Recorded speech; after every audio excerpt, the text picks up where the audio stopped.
പ്രിയപ്പെട്ടവരെ, ഫാദേഴ്സ് ഡേയുടെ എല്ലാവിധ ആശംസകളും സ്നേഹത്തോടെ നേരുകയാണ്. നമ്മുടെ ജീവിതത്തിൻ്റെ ഏറ്റവും അവിഭാജ്യ ഘടകമാണല്ലോ നമ്മുടെ ഓരോരുത്തരെയും പിതാക്കന്മാർ. അവരെ ഓർക്കുവാനും അവർക്ക് വേണ്ടി പ്രാർത്ഥിക്കുവാനും ദൈവം നമുക്ക് നൽകിയ ദിനത്തെ നന്ദിയോടുകൂടി ഓർക്കുകയും നമ്മുടെ കുടുംബത്തിലെ നമ്മുടെ അപ്പനെ നന്ദിയോടുകൂടെ ഓർക്കുവാനും പ്രാർത്ഥിക്കുവാനും ആശംസകൾ അർപ്പിക്കുവാനും ഈ ദിനം നമുക്ക് ചെലവഴിക്കാം. ആരാണ് ഒരച്ഛൻ എന്ന് ചോദിച്ചാൽ അച്ഛനൊരു പാഠപുസ്തകമാണ്. ഒരിക്കലും വായിച്ചു തീരാത്ത ഒരു പാഠപുസ്തകമാണ് നമ്മുടെ അച്ഛൻ. 1910 കാലഘട്ടങ്ങളിലാണ് ഫാദേഴ്സ് ഡേയുടെ ആരംഭം. മദേഴ്സ് ഡേയിൽ നടത്തപ്പെട്ട ഒരു പ്രസംഗത്തിൽ അതിൽ പങ്കുചേർന്ന സൊണോറ സ്മാർട്ട് ഡോഡ എന്ന പെൺകുട്ടി തൻ്റെ പിതാവ് വളരെ ത്യാഗത്തോടുകൂടി അമ്മയുടെ മരണത്തിനു ശേഷം തങ്ങളെ എപ്രകാരം സംരക്ഷിച്ചു, അദ്ദേഹം എടുത്ത ത്യാഗം, അദ്ദേഹം എടുത്ത കഷ്ടപ്പാട്, അതിനെ ഓർത്തുകൊണ്ട് അവൾ തൻ്റെ പിതാവ് ചെയ്ത സേവനത്തെ നന്ദിയോടെ ഓർമ്മിച്ചുകൊണ്ട് ഫാദേഴ്സ് ഡേ ആരംഭിക്കണമെന്ന് അവൾ ആഗ്രഹിച്ചു. അതിൻ്റെ ഫലമായി 1910 ജൂൺ മാസം 19 സൊണോറയുടെ നേതൃത്വത്തിൽ ആദ്യമായി അവൾ ഫാദേഴ്സ് ഡേ അമേരിക്കയിൽ തുടക്കം കുറിച്ചു. അവളുടെ പിതാവായ വില്യം ജാക്സൺ സ്മാർട്ട്, അദ്ദേഹം തന്നെയും തൻ്റെ 5 സഹോദരങ്ങളെയും അമ്മയുടെ മരണത്തിനു ശേഷം സംരക്ഷിച്ച് ഒരു പോറൽ പോലും വരുത്താതെ വളർത്തി വലുതാക്കി. അതിൻ്റെ നന്ദി സൂചകമായിട്ടായിരുന്നു അവൾ അതിന് തുടക്കം കുറിച്ചത്. 1972 കാലഘട്ടങ്ങളിൽ അവളുടെ ശ്രമഫലമായിട്ട് ഐക്യരാഷ്ട്രസഭ ഫാദേഴ്സ് ഡേ അംഗീകരിക്കുകയുണ്ടായി. 1972 അന്നത്തെ അമേരിക്കൻ പ്രസിഡന്റായിരുന്ന റിച്ചാർഡ് നിക്സൺ ആയിരുന്നു അമേരിക്കയിൽ ഫാദേഴ്സ് ഡേ ഒരു ഔദ്യോഗികമായിട്ട് നടത്തപ്പെടുവാൻ വേണ്ടിയിട്ടുള്ള പ്രഖ്യാപനം നടത്തിയത്. ഇന്ന് ലോകത്ത് ആകമാനം ഫാദേഴ്സ് ഡേ വർഷത്തിൻ്റെ 3-ാമത്തെ ഞായറാഴ്ച, ജൂൺ മാസം 3-ാമത്തെ ഞായറാഴ്ച ആഘോഷിച്ചു പോരുന്നു. പ്രിയപ്പെട്ട സഹോദരങ്ങളെ, നമ്മുടെ അപ്പനെക്കുറിച്ച് ഒന്ന് ചിന്തിക്കുന്നത് ഏറ്റവും ഉചിതമായ ഒരു കാര്യമാണെന്ന് എനിക്ക് തോന്നുകയാണ്. ഒരു കാളയെപ്പോലെ ഭാരം വലിച്ചും ഒരു കഴുതയെപ്പോലെ ഭാരം വഹിച്ചും ജീവിക്കുന്ന ഒരു ജന്മമല്ലേ നമ്മുടെ അപ്പൻ. എനിക്കും നിനക്ക് വേണ്ടി സ്വയം ജീവിക്കാൻ മറന്നുപോയതാണ് അപ്പൻ. പ്രിയപ്പെട്ട സഹോദരങ്ങളെ, നമുക്ക് വേണ്ടി മറ്റുള്ള മുമ്പിൽ കുനിഞ്ഞുപോയവൻ്റെ പേരാണ് അപ്പൻ.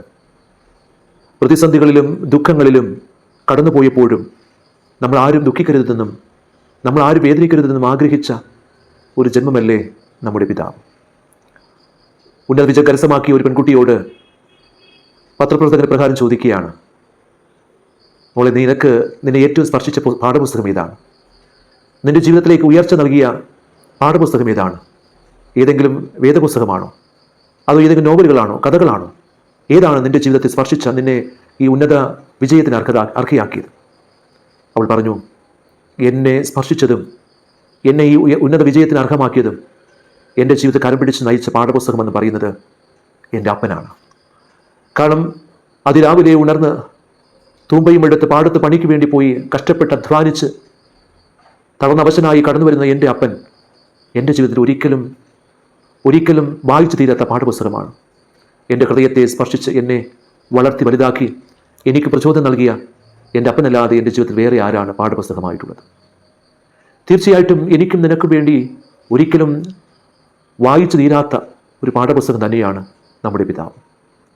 ഒരു കാർക്കശ്യക്കാരനായിട്ടും ദേഷ്യക്കാരനായിട്ടും പലപ്പോഴും നമ്മുടെ മുമ്പിൽ ചിരിക്കാത്തവനുമായിട്ടൊക്കെ നമ്മൾ കളിയാക്കുകയും പരിഹസിക്കുകയും ചെയ്യുമ്പോഴും എനിക്കും നിനക്കും വേണ്ടിയിട്ട് തൻ്റെ സന്തോഷങ്ങളെയും തൻ്റെ ആഗ്രഹങ്ങളെയും എല്ലാം മാറ്റിവെച്ച് ജീവിച്ച് ഉരുകിത്തീരുന്ന ഒരു മെഴുകുതിരിയല്ലേ നമ്മുടെ പിതാവ്. നമ്മൾ അമ്മയുടെ അരികിൽ നിന്നും സ്നേഹം അനുഭവിക്കുമ്പോഴും ആ സ്നേഹത്തെക്കാൾ ഉപരിയായിട്ട് എനിക്കും നിനക്കും കരുതൽ നൽകുന്ന പിതാവിൻ്റെ പേരല്ലേ അപ്പൻ എന്ന് പറയുന്നത്. ഒരിക്കൽ ഒരു പെൺകുട്ടി തൻ്റെ അമ്മ വീട്ടിലേക്ക് ഇങ്ങനെ യാത്ര ചെയ്യുമ്പോൾ അവൾ ട്രെയിനിലേക്ക് കയറ്റിയിരുത്തുകയാണ്. അമ്മ അവളോട് പറയുകയാണ്, മോളെ, നീ ഒറ്റയ്ക്കുള്ള നിൻ്റെ ഈ ട്രെയിൻ യാത്രയിൽ ഏതെങ്കിലും നിമിഷത്തിൽ നിനക്ക് ഭയപ്പാടുകളോ അസ്വസ്ഥതയോ തോന്നുന്നുവെങ്കിൽ ഈ അമ്മ ഒരു കുറിപ്പ് എഴുതി അവളുടെ കയ്യിൽ കൊടുത്തിട്ട് പറഞ്ഞു, ഈ കുറിപ്പിലേക്ക് നീ നോക്കിയാൽ മതി. യാത്ര ആരംഭിച്ചു. കുറേ ദൂരം യാത്ര ചെയ്തു. അടുത്ത കമ്പാർട്ട്മെൻറ്റിലേക്ക് കൂടെയുണ്ടായിരുന്ന യാത്രക്കാരൊക്കെ ഇറങ്ങി. പുതിയ ആൾക്കാരൊക്കെ കടന്നു വരുമ്പോൾ അവൾ ഭയത്തോടുകൂടെ ഇനി എന്തു ചെയ്യണമെന്ന് അറിയാതെ അസ്വസ്ഥയാവുകയാണ്. പരിചിതമല്ലാത്ത മുഖങ്ങളെ കണ്ടപ്പോൾ അവൾ ഭയപ്പെട്ടു. അപ്പോഴാണ് അമ്മയുടെ ഓർമ്മ, അമ്മ കൊടുത്ത കുറിപ്പിൻ്റെ ഓർമ്മ വന്നത്. ആ കുറിപ്പെടുത്ത് അവൾ വായിച്ചപ്പോൾ അതിലെഴുതിയിരുന്ന ഇപ്രകാരമാണ്: തൊട്ടുപിന്നിലത്തെ ബോഗിയിൽ നീ ഭയപ്പെടേണ്ട, തൊട്ടുപിന്നിലത്തെ ബോഗിയിൽ നിൻ്റെ പിതാവ് ഇരിപ്പുണ്ട്, അതുകൊണ്ട് മോൾ ഭയപ്പെടേണ്ടായി.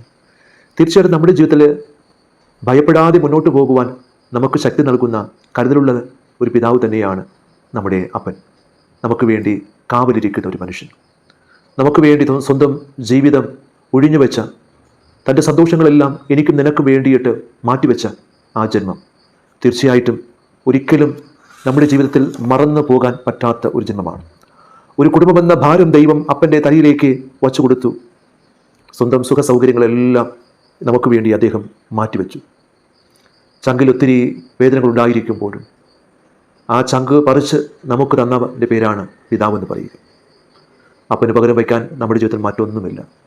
പ്രിയപ്പെട്ട സഹോദരങ്ങളെ, എനിക്കും നിനക്കും വേണ്ടി കഷ്ടതയുടെയും വേദനയുടെയും നൊമ്പരത്തിൻ്റെയും ഈ അധ്വാനം ചെയ്ത് നമ്മെ സംരക്ഷിക്കുന്ന പിതാവിനെ ഒരിക്കലും നമ്മൾ മറന്നു പോകരുത്. ആ പിതാവ് വല്ലപ്പോഴുമൊക്കെ മഴയത്ത് പെയ്തിറങ്ങുന്ന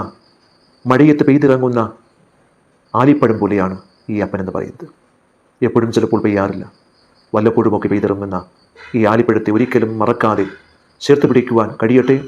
നമ്മുടെ കുടുംബത്തിൻ്റെ താങ്ങും തണലും തുഷാരമായ നമ്മുടെ അപ്പനെ ഓർക്കുവാനും, അപ്പന് വേണ്ടി പ്രാർത്ഥിക്കുവാനും, അപ്പന് വേണ്ടി ആശംസകൾ നേരുവാനും, അപ്പന് വേണ്ടി സമ്മാനങ്ങൾ നൽകുവാനും ഈ ദിനം നിങ്ങൾക്കാകട്ടെ എന്ന് പ്രാർത്ഥിക്കുന്നു.